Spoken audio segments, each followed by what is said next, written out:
All right, beginning Unit 5, congruent triangles. We're going to open up to our 5.1 notes.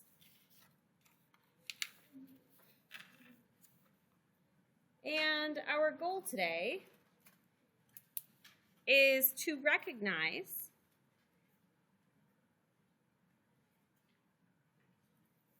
congruent figures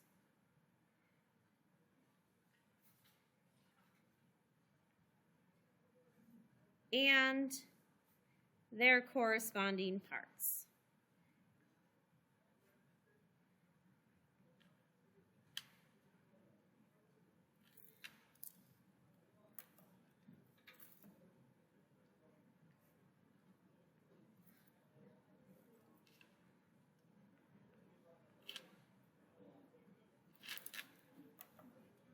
What does it mean for two things to be congruent? What's that term congruent mean? Same or equal, right? It's just another word for equal. It's just what we use when we're talking about figures, which equal we use when we're talking about numbers, okay, or lengths. Congruent polygons are going to be two polygons. Polygons just meaning a shape, a closed shape with many sides. So two polygons that have congruent corresponding parts.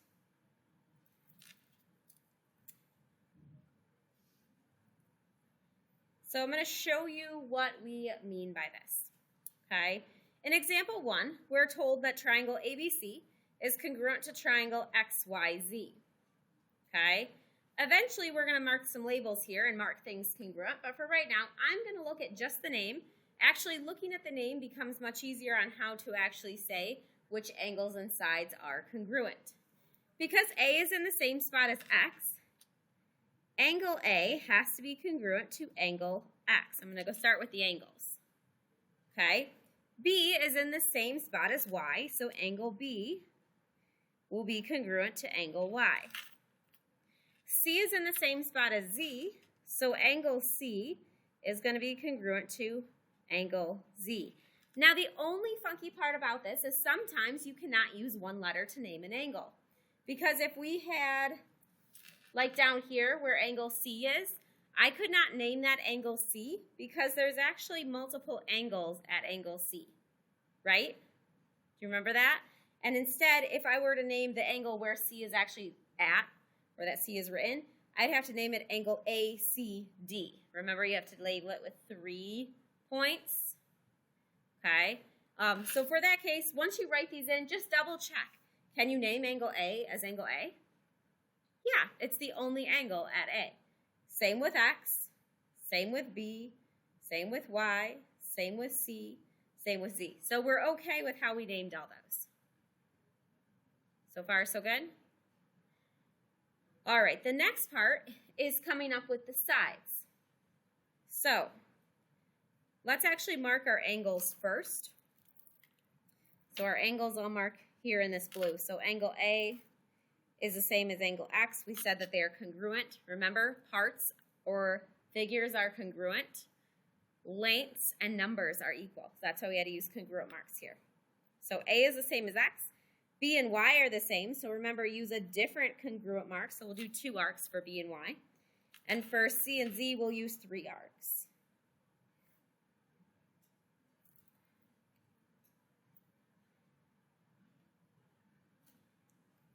Are we okay with that so far? Give me like a 1 to 5. I think I can come up with the congruent angle. Okay, cool. Now the sides get a little bit more tricky. However, if you use the name, it's just as easy as the angles.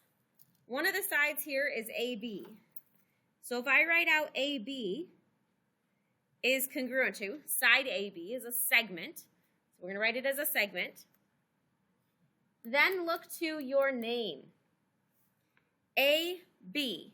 A has to be in the same spot as X, so it has to be congruent to X. B is in the same spot as Y, so the side XY. And then go over to your image and actually label AB is the same as XY. So I'll use a single dash on both of those. The next side, BC, look to the name. B is in the same spot as Y, and C is in the same spot as Z, so it has to be labeled YZ. It's very important, because order matters, that you look to that congruent statement to figure out which one has to be where. And you would get it wrong if you wrote BC is congruent to ZY, because it has to be in the right order. Okay, B has to be where Y is, C has to be where Z is. So then we'll mark those. That might be different than the first one, so we'll use 2 dashes. BC and YZ are the same. And then the last side that we have not yet done is AC is congruent to, A is in the same spot as X, and C is in the same spot as Z. So AC, we'll do 3 dashes, and XZ, we'll do 3 dashes.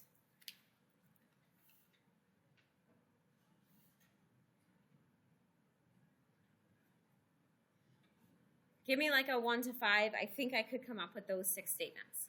How do we feel about that? So pretty good so far? Cool. All right, the next one is anyone know what this figure is? What do we call a polygon with 5 sides? Not a hexagon. A pentagon. Pentagon. Yep, a pentagon. Okay, so this is a pentagon because it has 5 sides. Okay. Figure ABCDE and figure HIJFG are the exact same. Okay. We want to know what the measure of angle H is going to be, but there's no H in our diagram. But because I know these 2 figures are the same, what does the measure of angle H have to match? Measure of angle A. So look in your diagram, and the measure of angle A is 105 degrees. So let's label measure of angle H is 105 degrees, because H has to match with A, and A is 105. Go ahead right now and finish up the other 4 angles.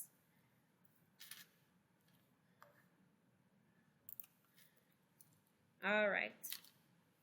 So we found all those angles. That's all we had to do. Not too bad. All right, moving down. Now this one gets a little bit trickier because it doesn't give you a congruent statement. It wants you to conclude a congruent statement.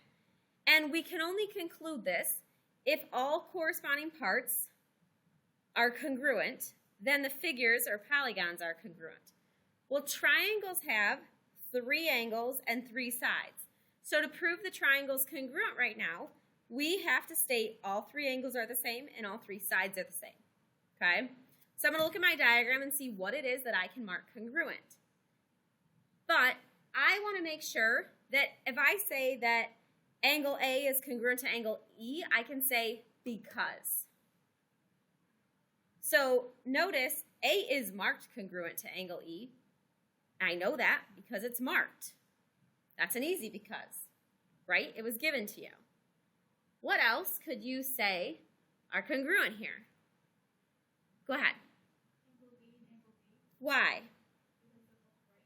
They're both right angles, and all right angles are congruent, right? There you go.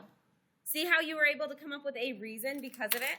So I'm going to mark all my angles in one color, and then we'll switch. So we already said that A and E were the same. Now we're going to say that B and D are the same because all right angles are congruent. Okay, let's stick with angles since we're already at 2 out of the 3. What's the other angle? Can we mark it congruent, and why?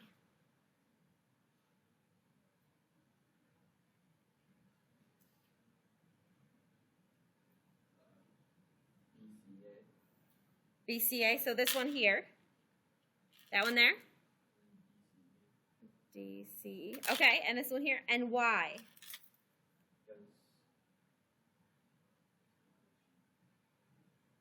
They are congruent, but I have to have a because before I actually mark it. I shouldn't have marked it until I know why, because the why part is the most important part. Because in geometry, a lot of times people accidentally assume, okay? And we can never assume in geometry. These are congruent, but why? Does anybody know? That would work. We did learn about that in Unit 6. We talked about that. What were you going to say? Vertical angles is the easier one because vertical angles are always congruent. Okay? So I can say these are vertical angles. They must be congruent. Are you with me? Okay, so now that I have all three angles congruent, I can mark these. So I know that angle A is congruent to angle E. That one was given. I know that angle B is congruent to angle D because all right angles are congruent. I can't call this angle C though. Ian did a good job and he said that this was, I think you said, angle BCA is congruent to. Write the first angle first, BCA, and then really focus on writing that second angle. B has to match with what letter? D, because the double arc has to match with the double arc. So angle D, and then you can go to the angle and then to E. So C and then E. And make sure that A matches with E, and it does. So we named that angle accurately, and that's in the right order. Because order matters when you name that angle. Just like it mattered up here for your sides. Does that make sense? So this one gets a little bit tricky, but you have to just be careful and make sure they're in the correct spot. Okay, so now the angles are done. Now I have to go through and do all the sides. So what can I label there? What are congruent? BC and CD. Why? They're both marked as 4. If they have the same measure, then they are congruent. Okay? So I can write BC is congruent to. BC went from the right angle to the vertical angle. From the right angle to the vertical angle would be DC. So it's important that you put that in the correct order. Because B has to be where D is, C has to be where C is.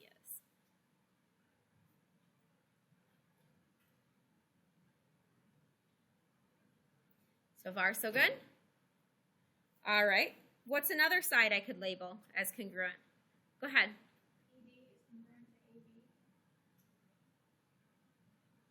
ED is congruent to AB, you said. Correct? Okay, and why? They're both marked as 3. Cool. So let's be careful when we go to name it. So if I do ED is congruent to, I need to start with A and then go to B. Make sure E and A are in the same spot. Make sure D and B are in the same spot. All right, last one there. How can I mark these last sides congruent and why? Go ahead. AC is congruent to CE. Why? Because C is the midpoint of AE. Yes. You can mark these two congruent because of this statement right here. It says C is the midpoint of AE, meaning C has to be in the exact middle of AE, making these two smaller parts equal. Okay? You have equal measures, which means that they are congruent. Okay? So when I go to name this, though, let's be careful. If I name the first one AC is congruent to, A has to match with which one? E. So E has to come first and then go to C. C has to be in the same spot as C. So be careful because a lot of people want to say AC is congruent to CE. It's not. You have to put it as EC, not CE. All right. Do you see the difference? All right. Our last thing is we have to come up with a congruent statement. So triangle what is congruent to triangle what? Because we said all three sides were congruent and all three angles are congruent, that means triangle this will be congruent to triangle that. Name the first triangle any way you want. Okay? I would probably name it ABC because I'm weird and I like to write things alphabetical. Okay? However, you can't automatically assume that your second triangle will be alphabetical like that. A has to match with what letter over here? E, so triangle E. B has to match with what letter over here? D. And C has to match with what letter? C. Give me like a 1 through 5. I see what you did. I could do it on my own. Maybe I'm following you, but I might struggle a little bit and have a couple questions, but we'll try it out. Down to a 1. I'm still on my snow day. Okay, cool. So we're doing pretty good. All right. Now the next two theorems are theorems that we've actually already talked about because we ended up talking about them in Unit 6 since we skipped Unit 5 at first. So the first one is the triangle sum theorem, okay? And it's the sum of the measures of the angles in a triangle are going to add to what number? 180. That's our magic number in triangles, 180 degrees. So looking at this triangle, if I take the measure of angle A plus the measure of angle B plus the measure of angle C, if I add up the three angles in a triangle, I always get 180 degrees. That's kind of always your double check. Check your triangles. If they don't add to 180, something's marked wrong in your diagram. Put a degree symbol.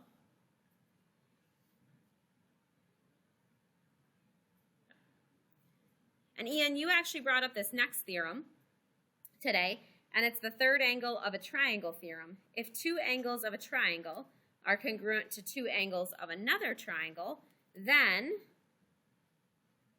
the third angle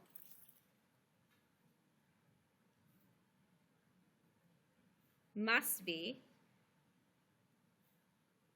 congruent. And I believe we even went as far as proving this theorem when we worked in Unit 6. Because whatever these first two numbers add to here, they add to the same thing here. And you take that number and subtract it from 180 to figure out what's that magic number that gets you to 180. It has to be the same both times. So if you have this marked, if you have two triangles with two of the angles marked, then you can always take and mark that third angle congruent. So if you're given this, mark the third angle congruent, because if your first two are the same, that third one must be the same as well.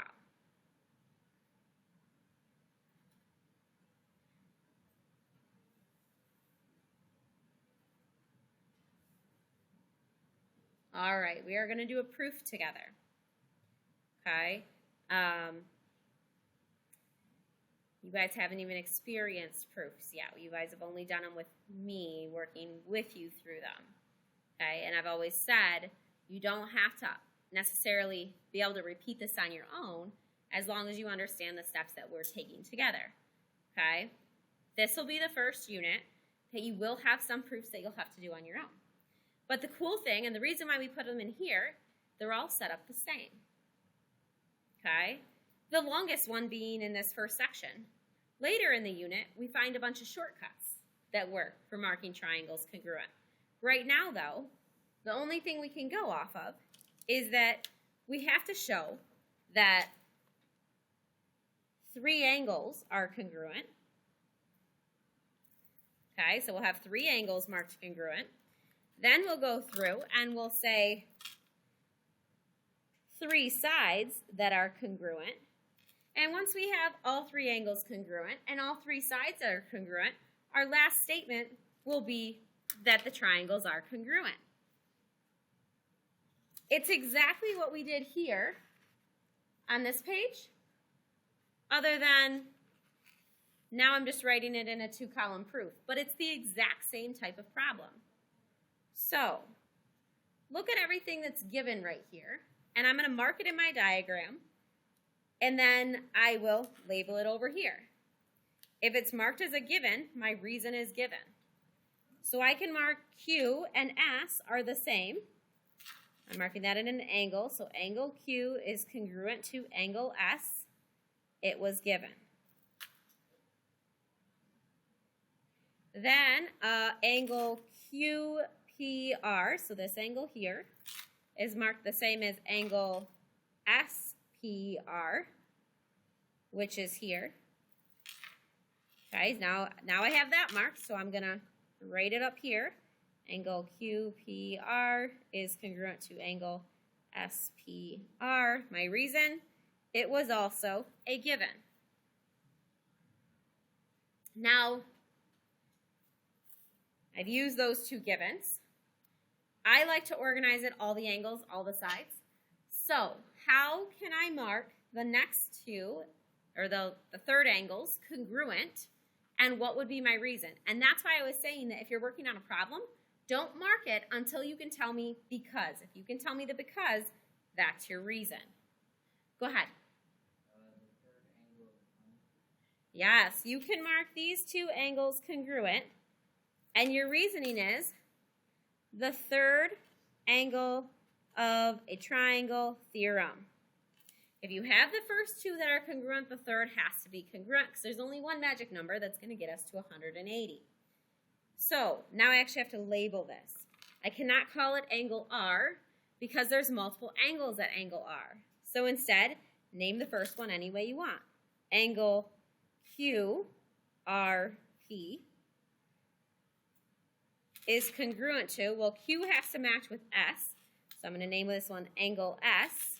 So I have to start here, SRP. And there I named that third angle. My angles, done. Check. I have all three of them. Next, I move on to the sides. I haven't used all my givens yet. So let's go and label the rest of the givens. QP and SP are the same. I label it, I check it, I mark it over here.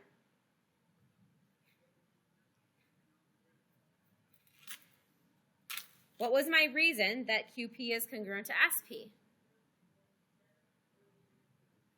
Given. Those are the easy ones. All right. QR is here. SR is here.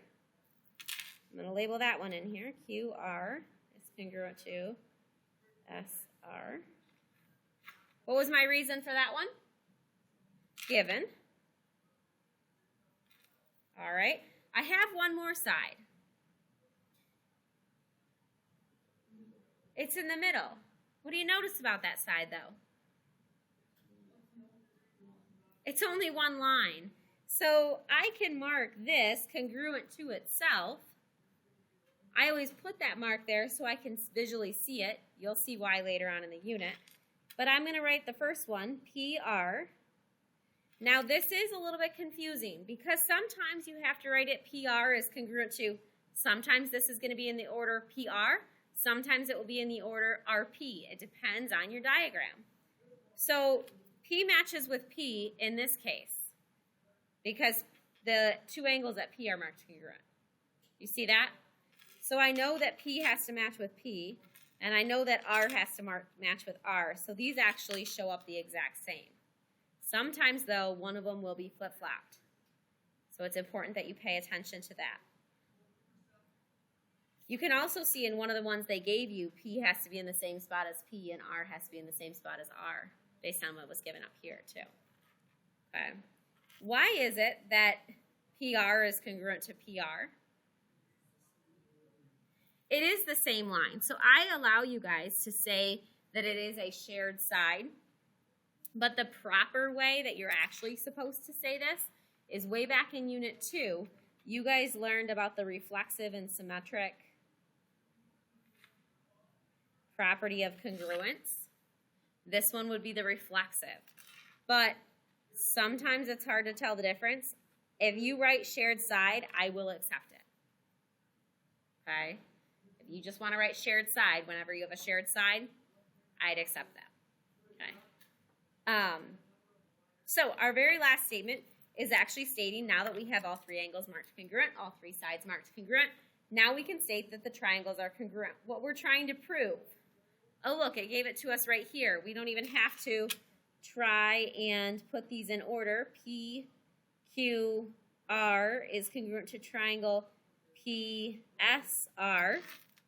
Double check. P is the same as P. Q is the same as S. R is the same as R. Yep, they put them in the right order. I marked everything right. So those two triangles are congruent. Why? What tells me that if all 6 parts are congruent, then the triangles are congruent? We learned it today. What tells you that if all corresponding parts are congruent, then the triangles are congruent?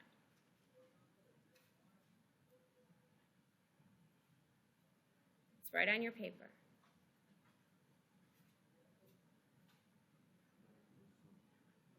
Not the triangle sum theorem. It says that if all corresponding parts are congruent, then the figures, polygons, triangles, etc., are congruent.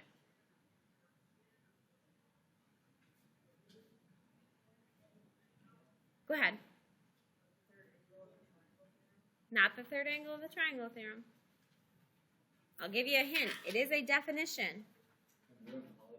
It is the definition of congruent polygons. The definition of congruent polygons says that if all corresponding parts are congruent, then the polygons are congruent. 2 polygons that have congruent corresponding parts. That's what the definition was. So if they have congruent corresponding parts, they must be congruent polygons. Triangles are just a type of polygon. So there you go. That's your proof. Today, in any proof that you would do, you'd have to show your setup like this. It would always be the definition of congruent polygons once you show all 6 parts are congruent. So all proofs that you do today will be set up just like that.